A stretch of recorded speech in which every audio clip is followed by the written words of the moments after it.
biru tadi. Jadi bisa menggunakan tadi yang dari salah satu jurnal tadi tentang bahasanya yang seperti apa. Jadi bisa menanyakan apakah Bapak atau Mas memiliki gangguan dalam masalah seksual gitu ya. Kok membeli pil biru ini? Apakah masalahnya itu di ereksi atau ejakulasi atau apalagi gitu ya. Nanti kita akan menggali cukup dalam. Kemudian tentu kita akan mengedukasi pasien terkait apa masalahnya, kemudian mengisi SHIM ya tentunya kita tuntun dan pasti dengan cara yang simpatik ya kita untuk membantu pasien ini dan kita akan tentukan skornya dan kita sampaikan ke pasien, kita edukasikan dia sesuai dengan hasilnya ini tentunya sangat cukup lengkap makanya nanti tentunya dengan brosur itu jauh lebih penting dan jika perlu pasti dia harus kita rujukkan kepada dokter andrologi. Ya, jika perlu memang kita juga memiliki ya tampaknya kita harus punya nama teman-teman sejawat dokter andrologi di sekitar wilayah kita itu ada daftarnya di apotek kita dan bisa disampaikan termasuk misalnya perlu janjian atau tidak ya dipraktekannya harus kita berikan kepada pasien. Ini contoh satu. Sementara contoh dua ini berbeda lagi. Ini karena untuk kasus yang seorang pasien usianya sudah cukup nih ya setengah umur gitu ya. Dan ini memang adalah membawa resep dari dokter BPJS-nya misalnya ini punyanya ya Glucotrol ini punyanya Pfizer gitu ya. Jadi dapat sulfonil urea dan kalau yang seperti ini tentunya walaupun pasien tidak menyampaikan memiliki gangguan seksual tentu tadi karena tugas seorang apoteker tentu saja tidak hanya melakukan monitoring terhadap penyakit atau DM atau target terapi pasien tetapi juga jangan lupa karena ini rentan gitu ya. Kita tentunya akan menggali karena tadi deteksi dini. Jadi kita persilakan juga meminta izin untuk apakah berkenan ya untuk ngobrol di ruang konsultasi, riwayat pengobatan kalau perlu kalau dia langganan di apotek kita mestinya punya catatan medisnya di tempat kita gitu ya. Jika perlu memang kita juga tahu tentang GDS, GDP-nya mereka gitu ya. Kemudian juga apa? Bagaimana tadi kepatuhan terapinya, apakah kalau sudah merasa baikan terus nggak minum gitu ya. Kemudian gaya hidupnya. Nah, terkait itu semua pasti ya, pasti target terapinya tercapai atau tidak, efek samping dari obatnya ini sendiri muncul atau tidak yang secara secara common misalnya hipoglikemi pernah enggak, kalau hipoglikemi apa yang perlu dilakukan itu kita juga harus tahu gitu ya. Tapi juga jangan lupa karena tadi sulfonil urea pun juga menjadi pemicu terjadinya disfungsi ereksi. Selain jelas penyakitnya sendiri juga menyebabkan itu. Maka nah ini kita bisa menanyakan dengan bahasa yang cukup santun gitu ya. Jadi kita menceritakan, ini loh Pak, pasien kami itu sering mengalami, apakah Bapak juga mengalami adanya gangguan seksual? Kalau iya yang seperti apa? Nah, kita bisa masuk untuk edukasi baik DM-nya maupun disfungsi ereksi dan pengisian SHIM. Maka tadi tergantung skornya maka akan kita rujukkan ke teman-teman sejawat andrologi di wilayah terdekat kita.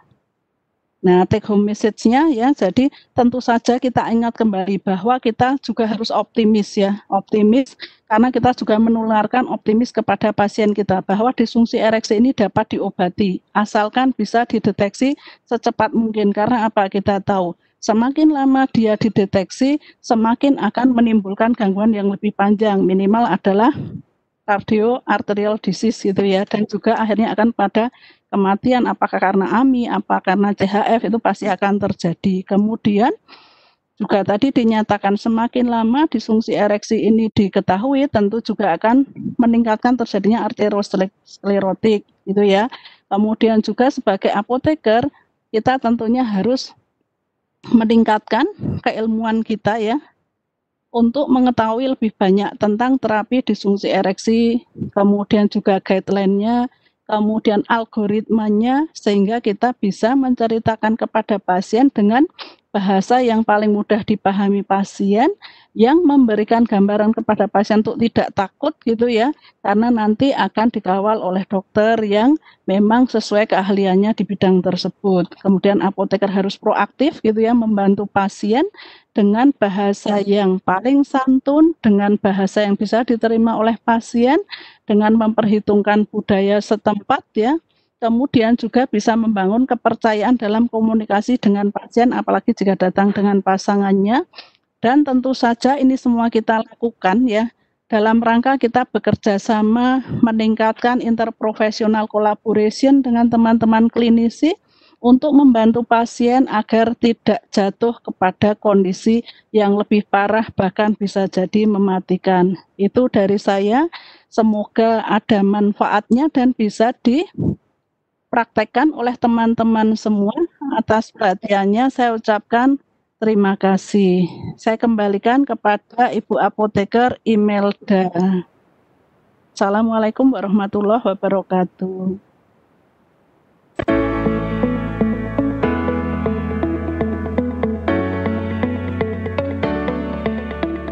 Viagra bekerja dengan cepat. Sebagian besar pria dapat mencapai ereksi dalam 30 menit. Setelah dipasarkan selama lebih dari 20 tahun, Viagra telah diresepkan untuk 66 juta pasien dengan disfungsi ereksi di seluruh dunia. Viagra, rekam jejak keamanannya telah terbukti, bahkan pada pasien dengan berbagai penyakit komorbid.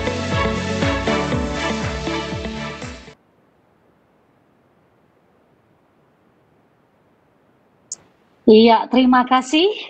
Kita sampaikan kepada Apoteker Ika yang telah memaparkan bahan seminarnya hari ini. Bapak Ibu teman sejawat se-Indonesia, apabila Bapak Ibu masih banyak pertanyaan, silahkan ketik di kolom Q&A. Pada siang hari ini, sepertinya semakin tegang ya Bapak Ibu, apalagi bahasannya disfungsi ereksi. Saya minta Dr. Nugroho Setiawan, ya, kita akan berdiskusi dok bersama. Iya, oke.